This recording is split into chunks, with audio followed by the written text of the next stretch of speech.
In the shadowed temples of ancient Egypt, where the line between the mortal and divine blurred, there existed a goddess of profound power, Meskhenet, the mistress of birth and fate.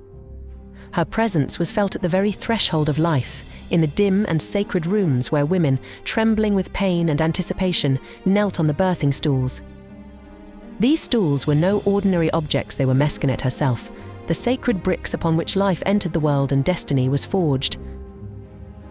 In the hushed silence that followed the first cry of a newborn, Meskhenet would manifest a presence unseen but undeniable. As the umbilical cord was severed, connecting the infant to the world of the living, it was Meskhenet who whispered the fate that would follow this new life like a shadow.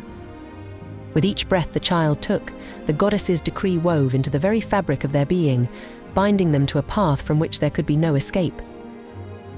One night, under a sky strewn with stars, 3 women of noble blood, swollen with the promise of life, were brought together.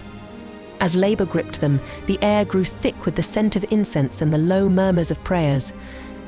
Among them stood Meskhenet, her form shifting between the brick and a woman crowned with a mysterious hieroglyph, a sign of life and death, of beginning and end.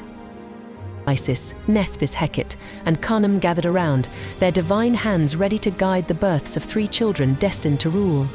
But it was Meskhenet who held the greatest power that night. As each child was born, slick with the fluids of life, and placed upon the sacred stool, Meskhenet bent close, her breath stirring the air with the weight of prophecy. For the first child, she whispered of a reign bathed in sunlight, of glory that would stretch beyond the Nile's eternal flow. The second she marked with the sign of struggle, a life of challenges that would forge a king as unyielding as the stones of the pyramids. But when the third child was born, the air itself seemed to still. Meskhenet's voice dropped to a hush, as if the very world held its breath. "You shall rule in darkness and light," she intoned, "your fate entwined with the gods themselves. Beware the shadows, for they will be your greatest ally and your fiercest foe."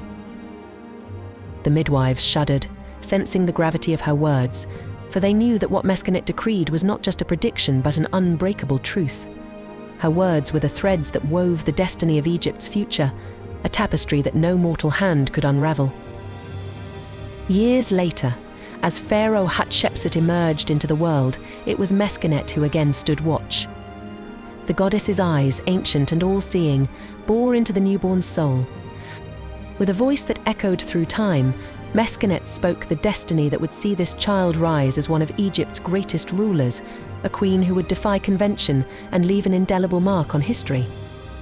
Meskhenet's form, whether as a sacred brick or a goddess crowned with the symbols of life, was a reminder that the line between birth and fate was thin, infinitely thin. She was the weaver of destinies, the silent force that shaped the future in the very moment of life's beginning.